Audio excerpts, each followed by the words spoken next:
नमस्कार दोस्तों। भारतीय दंड संहिता की धारा 504 लोक शांति भंग कराने को प्रकोपित करने के आशय से साहस्य अपमान। मतलब साधारण शब्दों में आप समझिए कि पब्लिक प्लेस पर किसी व्यक्ति के साथ आप गाली गलौज करते हैं।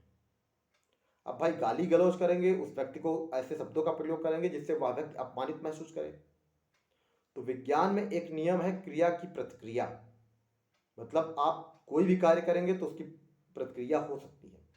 तो अब पता चलता है कि आपने उसे गाली दी और पलट के आपको वो भी गाली दे दे, या आपके ऊपर हाथ उठा बैठे, या कुछ ऐसा कृत्य करे जिससे मान लीजिए वहां पता चल रहा है कि पब्लिक गैदरिंग थी, भीड़ थी, अब वहां भगदड़ मच जाए। भाई कुछ भी हो सकता है। आप किसी को गाली देंगे तो उसके पास, अगर उसको मान लीजिए कहीं ना कहीं प्रकोपित हो जाता है, बहुत क्रोध आ जाता है, तो कुछ भी संभव है। तो अगर आप किसी को गाली देते हैं पब्लिक प्लेस पर, ऐसी सिचुएशन होती है कि जिससे वह व्यक्ति अपमानित महसूस करता है, तो यह माना जाएगा कि आपने इस धारा के अंतर्गत अपराध किया। धारा 504 आईपीसी का अपराध किया। किसी को इंटेंशनली, मतलब आपने उद्देश्यपूर्ण तरीके से गाली दी, ऐसे शब्दों का प्रयोग किया जिससे वह व्यक्ति अपने आप को अपमानित महसूस कर रहा है।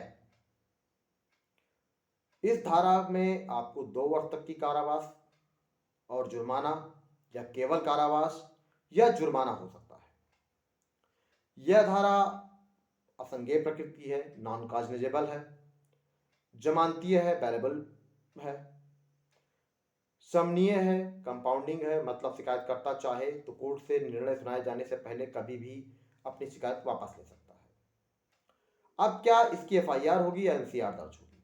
तो फ्रेंड्स, जो भी असंज्ञेय प्रकृति के अपराध होते हैं उनकी एनसीआर दर्ज होती है, और अगर पुलिस एनसीआर दर्ज नहीं करती है तो आप 190 सीआरपीसी के अंतर्गत आप उस मामले की कंप्लेंट फाइल कर सकते हैं, परिवाद दायर कर सकते हैं।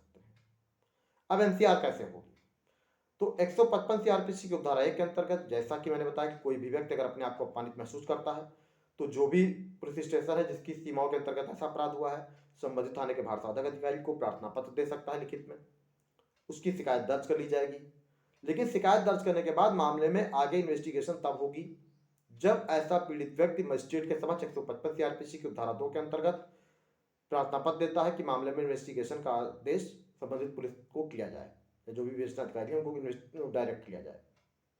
तो जब मजिस्ट्रेट डायरेक्ट कर देगा तो 155 सीआरपीसी की उपधारा 3 के अंतर्गत मजिस्ट्रेट के आदेश के बाद पुलिस केवल उस अपराधियों को गिरफ्तार नहीं कर सकती है, बाकी जो भी प्रक्रिया एफआईआर दर्ज होने पर लागू होती है वही प्रक्रिया लागू होगी। 161 सीआरपीसी के अंतर्गत बयान दर्ज करना, 160 सीआरपीसी के अंतर्गत साक्षियों को नोटिस देना, ये सारी प्रक्रियाएं लागू होंगी। बस केवल गिरफ्तारी नहीं की जा सकती है। और अगर मान लीजिए कोई ऐसी धारा इसके साथ इंक्लूड हो जाती है जिसमें एफआईआर दर्ज करने का प्रावधान है, मतलब असंज्ञेय प्रकृति की है, तो यह धारा भी उसके साथ जुड़ जाएगी। और इसका इन्वेस्टिगेशन भी वैसे ही होगा जैसे मान लीजिए संज्ञेय प्रकृति के अपराध का होता है कि बिना मजिस्ट्रेट की अनुमति के विवेचना की जा सकती है। 155 सीआरपीसी की उपधारा 4 के अंतर्गत यह प्रावधानित है। अब अगर मान लीजिए अगर केवल 504 आईपीसी का अपराध किसी के विरुद्ध दर्ज हो जाता है, तो क्या शिकायतकर्ता अपनी शिकायत वापस ले सकता है? तो फ्रेंड्स बिल्कुल। जब भी कभी कोर्ट के समक्ष मामला जाता है, निर्णय सुनाए जाने से पूर्व कभी भी शिकायतकर्ता अपनी शिकायत वापस ले सकता है कि मेरे और जो भी आरोपी हैं इनके बीच में सुलह हो गया है, हम आगे इस केस को नहीं लड़ना चाहते।